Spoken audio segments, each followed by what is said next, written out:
우리가 주님께 언제 그랬습니까? 라는 제목으로 말씀을 전합니다.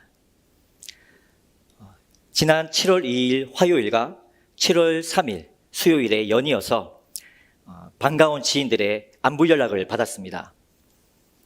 한 친구는 서울에 있는 한국성서대학교에서 두 학년을 함께 공부하고 또 동역했던 동생이었고, 또 다른 한 친구는 패션코리아라는 청소년 선교단체에서 1년 정도 함께 동역했던 드럼을 전공한 동생이었습니다. 제가 7월 2일 화요일 오후에 카톡 프로필 사진을 아내와 함께 찍은 사진으로 바꿨는데요. 둘 다 그 사진을 보고 제 생각이 나서 인사차 연락을 했다더군요. 이렇게 아주 가끔 반가운 지인들에게 연락이 오면 아름답고 좋은 기억으로 남아있는 그들과 또 그때의 추억들이 그리움으로 변해서 마음이 몽글몽글해짐을 느낍니다.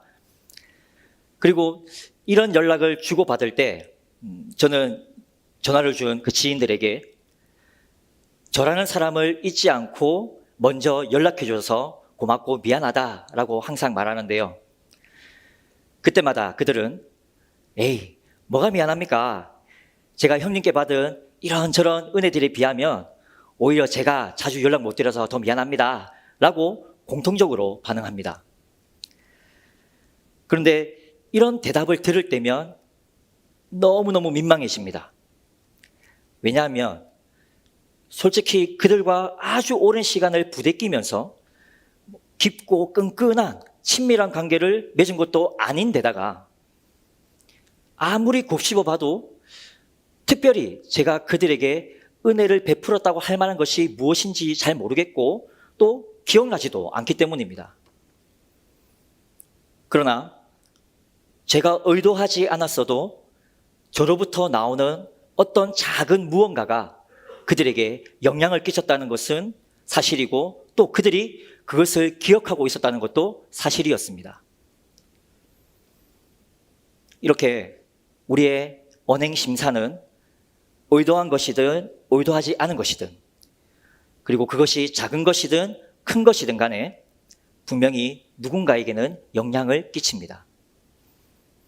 그리고 그 영향은 좋은 것이든 나쁜 것이든 우리가 예상하지 못했던 결과를 낳기도 합니다.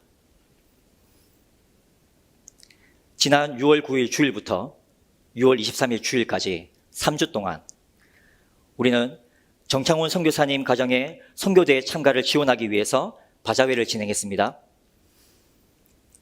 저는 이 바자회가 진행되는 동안 우리 다음 식구들이 각자의 자리에서 맡은 작은 일에 마음과 체력과 시간과 물질로 온 몸과 온 정성과 능력을 다해서 섬기는 헌신을 눈으로 보고 귀로 듣고 몸으로 직접 체험했습니다.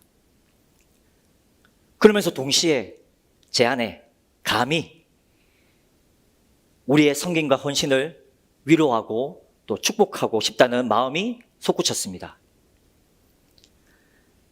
저는 각 사람의 마음과 생각을 주장하시는 분이 하나님이심을 믿습니다. 그래서 제게 주신 이 마음이 저의 개인적이며 인간적인 충동이 아니라 하나님이 주신 감동임을 굳게 믿으며 오늘 설교를 준비했습니다. 복음을 믿음으로 하나님 앞에서 의인이라 여김받은 우리가 그리스도인으로 세상 속에서 살아가는 가운데 작은 자 하나에게 행한 작은 일이 어떤 의미가 되고 또 어떤 결과를 낳게 되는지 오늘 주신 말씀을 통해 살펴보면서 기록된 말씀대로 순종하기 위해 몸부림치는 우리의 삶에 주님이 약속하신 은혜와 축복이 기록된 말씀대로 충만하게 넘쳐 흐르기를 간절히 소망합니다. 마태복음 24장에서 제자들은 예수님과 함께 성전을 나오면서 성전 건물을 예수님께 보여주며 자랑하고 싶었습니다.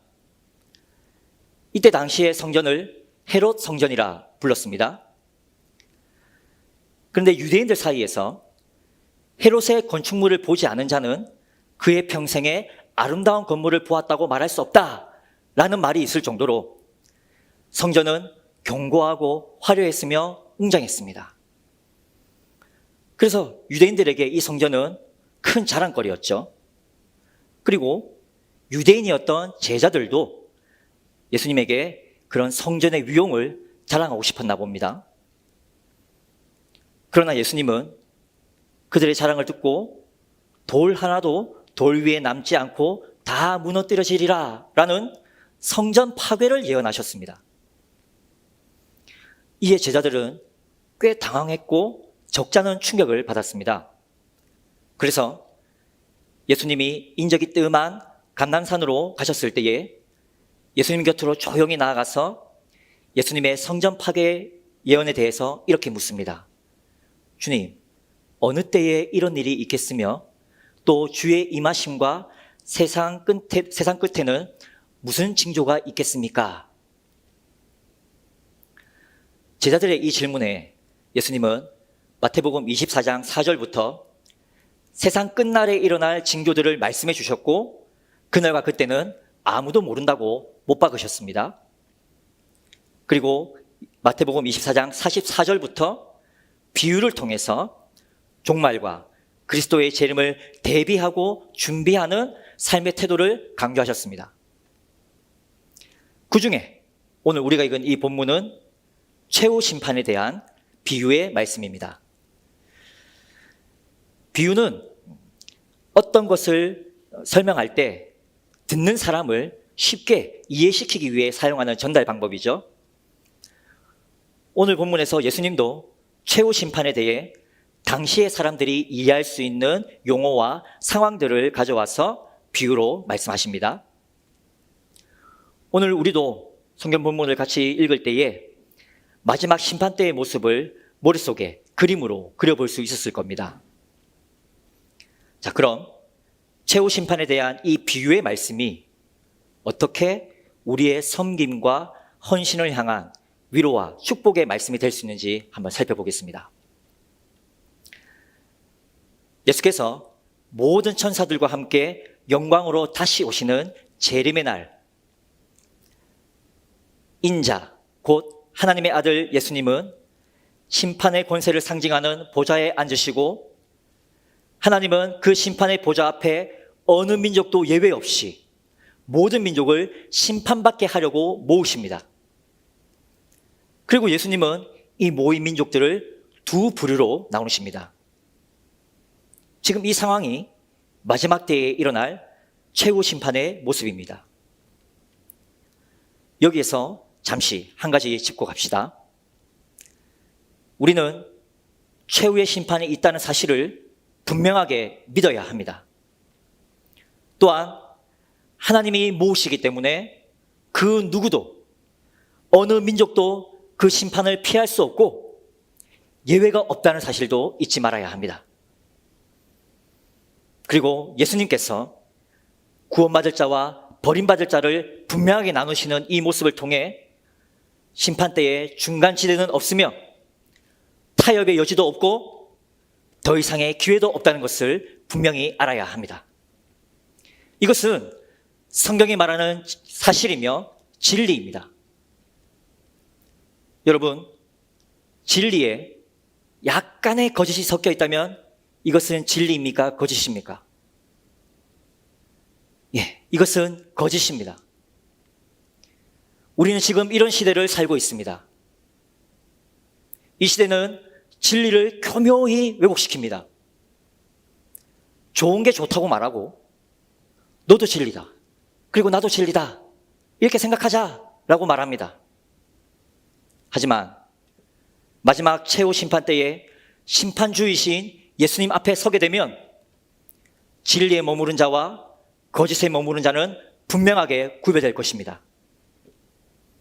그러므로 우리가 복음을 믿고 진리로 돌이킬 기회를 얻은 자임을 잊지 말고 호흡이 있는 동안 진리의 말씀을 붙들고 거짓의 유혹과 타협에 물들지 않고 진리 안에 머물기 위해 끊임없이 몸부림칩시다. 그리고 지금 우리 주위에 이 기회를 얻지 못한 자들이 최후 심판 때에 진리의 편에 설 수 있도록 우리에게 맡겨진 복음 전파 사명에 최선을 다해 동참하는 우리 다음 식구들이 되시기를 간절히 소망합니다. 자, 이제 예수님은 모인 자들을 목자가 양과 염소를 구분하듯 양은 보좌의 오른편에, 염소는 왼편에 두십니다. 에스겔서 34장 17절을 보시면 주 여호와께서 이같이 말씀하셨느니라. 나의 양떼 너희여, 내가 양과 양 사이와 순양과 순면소 사이에서 심판하노라 라고 기록되어 있습니다. 하나님은 당신이 택하신 이스라엘 백성들을 양이라고 자주 부르셨습니다. 그래서 오늘 본문의 비유에도 양은 하나님의 택하신 백성이며 아버지의 복을 받을 자들로서 의로운 자를 상징하고 그들은 영예로운 자리인 오른편에 위치합니다. 반대로 염소는 저주받을 자들로서 악한 자를 상징하고 그들은 반대인 왼편에 위치합니다. 심판받기 위해 모인 자들을 이렇게 구분하는 이유는, 그리고 그 구분하는 기준은 각 사람이 행한 대로입니다. 왜냐하면 마태복음 16장 27절에서 인자가 아버지의 영광으로 그 천사들과 함께 오리니 그때에 각 사람이 행한 대로 갚으리라 라고 예수께서 이미 말씀하셨기 때문입니다. 여러분, 이 말씀을 절대 잊지 마시기 바랍니다. 최후 심판의 기준은 각 사람이 행한 대로입니다. 자, 그렇다면 이 말씀이 믿음으로 구원 얻는다라는 이 명제와 진리의 말씀을 부정하는 것일까요? 그렇지 않습니다. 예수님의 비유에 등장하는 오른편의 선자들과 왼편의 선자들은 모두 예수님을 알고 있었고 믿음이 있다고 고백하는 자들이었습니다. 그렇다면 최후 심판 때에 각 사람이 행한 대로 갚으신다는 이 말씀은 우리에게 주신 믿음을 행함으로 증명하라 라고 고백하는 야고보서의 말씀과 뜻을 같이 하는 말씀이라고 이해해야 합니다. 다시 말하면 예수님께서는 이 비유를 통해서 지금 믿음으로 산다고 말하는 우리에게, 곧 하나님을 사랑하고 경외하고 믿는다고 말하는 우리에게 그 믿음에 합당한 행함을, 상속받을 하나님 나라의 백성으로서의 합당한 삶의 태도를 요구하시는 겁니다. 그렇다면 예수님께서 우리에게 요구하시는 하나님 나라의 백성으로서의 삶의 태도는 구체적으로 어떻게 나타나야 할까요? 본문 35절과 36절에는 줄인 자에게 먹을 것을 주는 것, 목마른 자를 마시게 하는 것, 나그네 된 자를 영접하는 것, 헐벗은 자를 입히는 것, 병든 자를 돌보는 것, 옥에 갇힌 자를 가서 보는 것이라고 가르쳐 줍니다. 저는 이것들을 한 문장으로 정리해서 고통당하는 대상을 향한 따뜻한 섬김과 돌봄이라고 표현하겠습니다. 고통당하는 대상을 향한 따뜻한 섬김과 돌봄. 자, 성경에서 말하고 있는 이 6가지 고통 속에 처한 자들을 예수님은 본문 40절에서 지극히 작은 자라고 표현하셨습니다.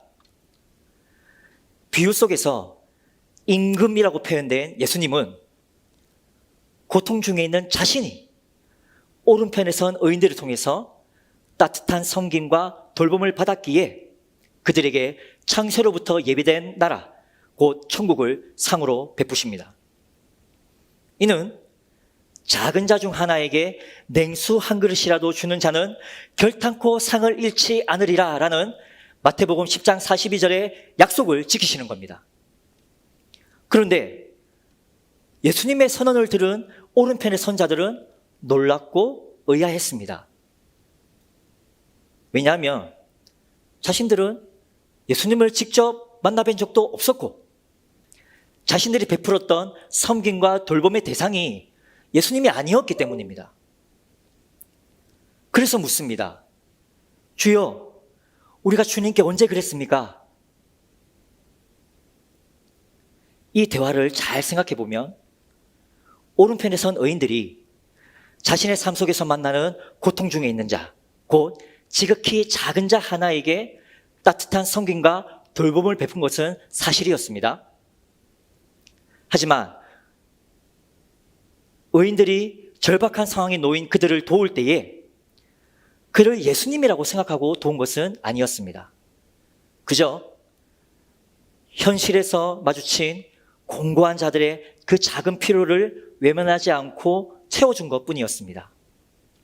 그런데도 예수님은 그것이 자신에게 행한 것이라고 말씀하십니다. 이게 무슨 의미일까요? 본문 40절에서 예수님은 지극히 작은 자 하나가 내 형제, 곧 예수님의 형제 중에 있는 자라고 말씀하셨습니다. 마태복음 12장 50절을 보시면 예수님의 형제는 하늘에 계신 내 아버지의 뜻대로 행하는 자라고 말씀하셨습니다.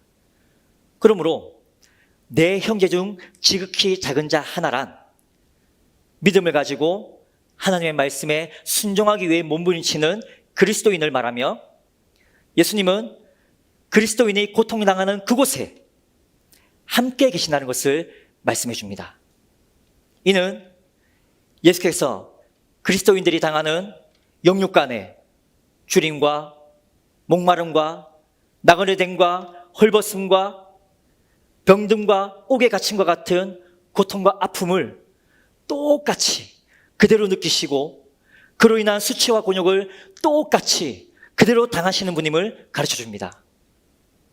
그리고 이 사실은 마태복음의 마지막 절인 28장 20절에서 내가 너희와 항상 함께 있으리라 라는 약속의 말씀을 이미 신실하게 지키고 계셨던 예수님의 사랑을 보여줍니다.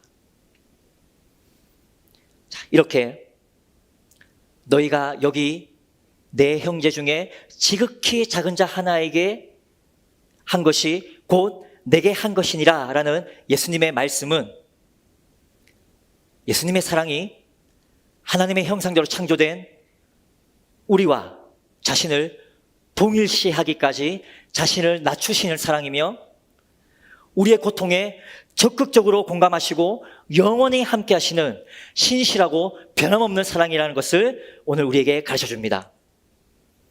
그리고 예수님은 오늘 본문을 통해 들려주신 이 비유의 말씀을 통해서 오른쪽에 선 의인들의 삶 속에서 지극히 작은 자 하나에게 섬김과 돌봄을 행함으로 자신의 믿음을 증명하여 최후의 심판을 잘 준비한 것처럼 오늘날 예수 믿음을 고백하는 우리도 이와 같은 예수 사랑을 삶 속에서 실천함으로 자신의 믿음을 증명하여 최후의 심판 때를 깨어 준비하는 지혜롭고 착하고 충성된 그리스도인이 되기를 요구하고 계십니다.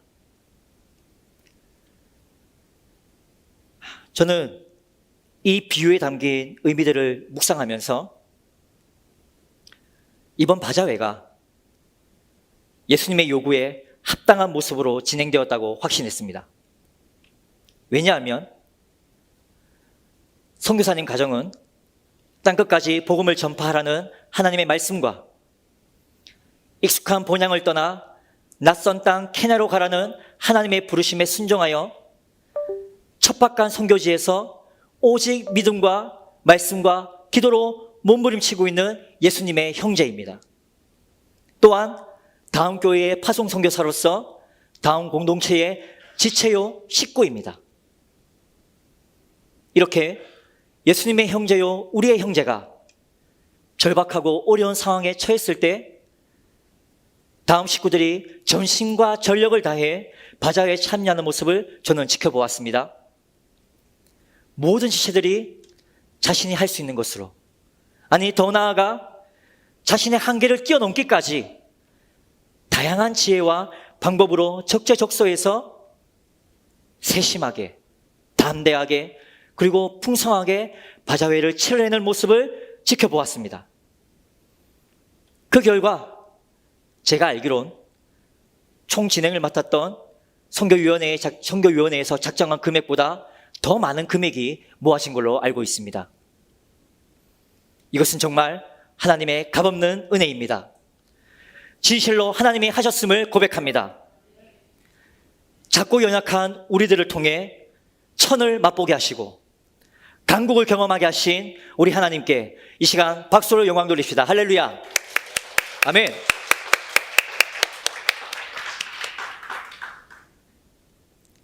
자, 그런데 여기서 한 가지 질문드립니다. 혹시 이번 바자회를 마음으로부터 우러난 자원함이 아닌 종교적 의무감으로 참여하신 분이 계십니까? 또 바자회에 참여했던 나 자신과 또 주위의 지체와 우리 다음 공동체가 어떤 모양으로든 마땅히 받아야 할 보상을 기대하면서 참여했다고 생각하십니까? 왜 이런 질문을 드리냐면 오늘 이 비유에 나타난 왼편의 선자들에 대한 말씀 때문입니다. 왼편의 선자들은 저주를 받은 자들로서 사탄과 귀신들을 위해 예비된 영원한 불에 같이 들어가는 벌을 받는 자들입니다. 이러한 예수님의 단호한 심판에 왼편의 선자들도 주여 우리가 언제 그랬습니까? 우리가 주님을 공양하지 않았었습니까? 라고 반문합니다. 이에 예수님은 오른편의 선자들에게 선언하신 말씀과 같은 형식으로 하지만 반대의 내용을 선언하시며 그들의 말문을 막으십니다. 이 대화에서 우리는 두 가지를 생각해 볼 수 있습니다. 먼저 왼편의 선자들은 하나님을 믿는다고 말은 하지만 실제 삶에서 지극히 작은 자 하나를 섬기고 돌보는 행함이 없었던 자들일 수 있습니다. 그렇다면 우리가 언제 그랬습니까? 우리는 했습니다 라는 그들의 반문은 심판주이신 예수님 앞에서 거짓 증언을 한 죄가 되고 그리고 그들이 마땅히 행할 바를 행하지 않은 죄가 되기 때문에 예비된 영원한 불에 들어가는 벌을 받는 것은 당연한 겁니다. 다른 한편으로는 왼편의 선자들은 하나님을 향한 믿음을 고백하면서 실제 삶에서도 지극히 작은 자를 섬기고 돌보았을 수 있습니다. 그렇다면 우리는 했습니다 라는 그들의 반문은 거짓이 아니죠. 그런데도 그들은 자신들을 위해 예비된 영원한 불에 들어가는 벌을 받아야 합니다. 왜일까요? 본문 44절에 공양하지 아니하더이까에 그 답이 있습니다. 학자들은 대부분 공양하다라는 이 원어의 의미를 종교적 봉사와 업적에 대한 보상의 의미로 이해합니다. 즉 왼편의 선자들의 반문은 유대인으로서 구약시대 때부터 지켜왔던 과부와 고아와 나그네를 돌보는 것이 당연한 종교적 봉사이기에 자신들은 그것을 지켰다는 말입니다.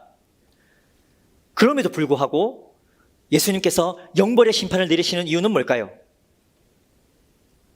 그들은 마음으로부터 우러난 섬김과 돌봄을 베푼 것이 아니라 종교적 의무감으로 또는 보상과 상급을 바라며 마지못해 감당했다는 말입니다.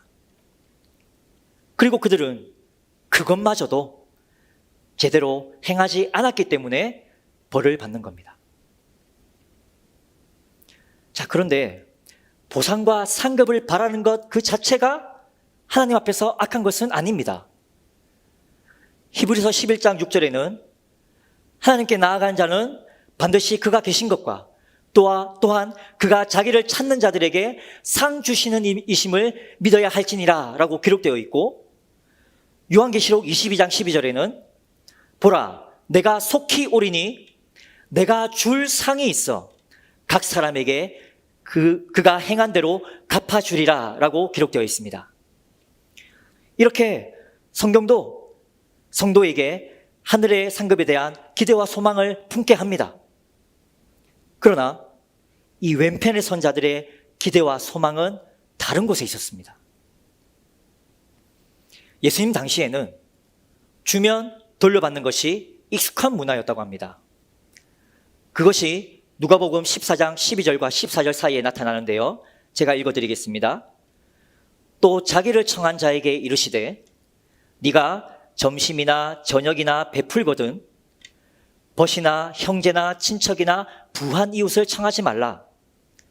두렵건대 그 사람들이 너를 도로 청하여 내게 갚음이 될까 하노라. 잔치를 베풀거든 차라리 가난한 자들과 몸 불편한 자들과 저는 자들과 맹인들을 청하라. 그리하면 그들이 갚을 것이 없으므로 내게 복이 되리니 이는 의인들의 부활 시에 내가 갚음을 받겠음이라 하시더라. 아멘. 이처럼 주면 돌려받는 것이 익숙한 문화 속에서 왼편의 선자들은 종교적 의무감으로 남을 돕더라도 그 마음 깊은 곳에는 은연중에 당연히 돌려받을 것을 기대했고 그 기대를 갚을 능력이 없는 지극히 작은 자 하나에게까지 품었다는 것이 중심을 보시는 하나님 앞에서 악한 것이었습니다. 그러므로 왼편의 선자들을 향한 예수님의 심판은 종교적 의무감과 은연중에 보상을 바라는 성김과 돌봄이 하나님께는 악한 것이며 그 결과는 영생이 아닌 영벌이라는 경고임을 우리는 깨달아야 하는 것입니다. 하지만 저는 이번 바자회에 우리 다음 식구들과 또 외부의 손님들 모두가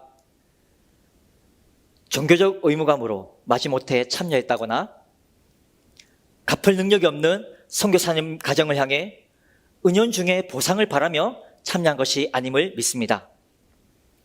오히려 선교사님의 어려운 상황을 들은 우리 각자에게 고통 중에 있는 작은 자를 향한 사랑과 섬김과 헌신의 마음을 주님께서 주시고 이에 적극적으로 순종한 예수 사랑의 열매임을 확신합니다.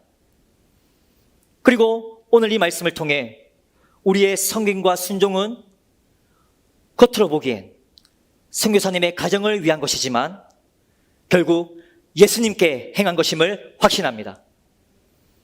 그러므로 예수님은 이 열매를 기억하시고 또한 이 열매가 우리 믿음의 증거가 되게 하셔서 오른편의 선자들과 같이 약속하신 하늘의 상급과 영생의 상이 우리 앞에 예배되어 있음을 믿습니다. 이렇게 오늘 주신 말씀이 6월 한 달 동안 바자회를 위해 전심과 전력을 다해 준비하며 진행되는 과정 속에서 이 모양 저 모양으로 애쓰고 몸부림치며 마칠 때까지 기대하고 기도하며 기다린 것보다 더 풍성한 은혜를 경험한 우리 다음 식구들과 참여하신 모든 분들에게 위로와 소망과 축복의 말씀이 되기를 간절히 소망합니다. 아멘. 이제 말씀을 정리하겠습니다. 오늘 말씀을 통해 우리는 창세로부터 예비된 하나님 나라를 상속받을 사람은 믿음을 말하면서 사랑을 실천하지 않거나 종교적 의무감이나 은연중에 보상을 바라며 마지못해 섬김과 돌봄을 행하는 자가 아니라 은혜 갚을 능력이 없고 세상에서 소외되거나 무시당하거나 관심받지 못해 어려움과 고통 중에 있는 지극히 작은 자 하나를 마음에서 우러나는 섬김과 헌신과 예수님의 사랑으로 돌보는 자임을 알았습니다. 오른편의 선자들을 향한 심판은 지극히 작은 자 하나가 곧 예수님의 형제요. 그들이 고통받는 자리에 예수님이 함께 계시며 예수님께서 그들의 아픔을 공감하시는 분임을 가르쳐 주었습니다. 그래서 예수님은 우리의 섬김과 돌봄이 예수님께 직접 한 것이 아니라 할지라도 그것은 예수님에게 한 것이며 믿음으로 살면서 이웃사랑을 실천함으로 자신이 고백하는 믿음을 증명한 그 사람에게는 천국과 영생의 상이 있을 것을 알게 하셨습니다. 왼편의 선 자들을 향한 심판은 예수님께서 이웃사랑과 하나님 사랑을 따로 나누지 않으시며 결국 심판의 기준이 사랑을 실천하는 것에 있고 사람에 대한 사랑 없이 하나님 사랑을 말하는 것이 얼마나 위선적인지를 가르쳐 줍니다. 그래서 우리가 신앙생활을 하면서 배우게 되는 문자적 말씀이나 교리와 같은 지식에 동의하는 것만을 믿음이라고 생각하는 것이 예수님의 가르침과 얼마나 동떨어진 것인지를 알게 합니다. 그러므로 오늘 주신 이 말씀을 의지하며 여러분들께 축복하며 권면드립니다. 예수님의 형제요, 다음 교회로부터 파송된 지체요, 세상의 눈으로 보면 지극히 작은 자 중에 하나인 선교사님 가정과 함께 계시며 필요를 아셨던 예수님은 그것을 채우기 위해 우리 다음 교회를 부르시고 그 성기가 헌신의 자리에 우리를 부르셔서 심판보좌의 오른편의 선자들의 삶에 동참할 수 있는 기회를 주셨습니다. 이 기회를 놓치지 않고 이번 바자회를 통해 마음에서 우러나는 예수 사랑으로 선교사님 가정을 섬기고 돌보는 일에 적극 참여한 우리 다음 식구들 모두 정말 수고 많으셨습니다. 진심으로 존경하며 감사드리며 예수님의 사랑으로 축복합니다. 바라옵기는 이번 바자회뿐만 아니라 믿음을 가지고 호흡하며 이 땅을 살아가는 동안 우리의 일상에서 만나는 지극히 작은 자 하나를 향한 예수 사랑과 불타는 사명감으로 마음에서 우러나는 성김과 헌신의 삶을 꾸준하게 살아가고 꾸준하게 베푸는 우리가 됩시다. 그 순종이 예수님에게 행한 것이 되어 우리 각자의 마지막 날에 예수님 앞에 서게 될 때 예수님께서 우리를 기억해 주셔서 우리를 보좌 오른편에 세우시며 창세부터 예비된, 우리를 위해 예비된 그 상급 곧 하나님 나라와 영생을 상속받는 우리가 되십시다. 예수님의 명령과 그분이 보이신 본을 따라가는 우리의 섬김과 순종과 헌신과 사랑은 천국에서 분명 해같이 빛날 것입니다.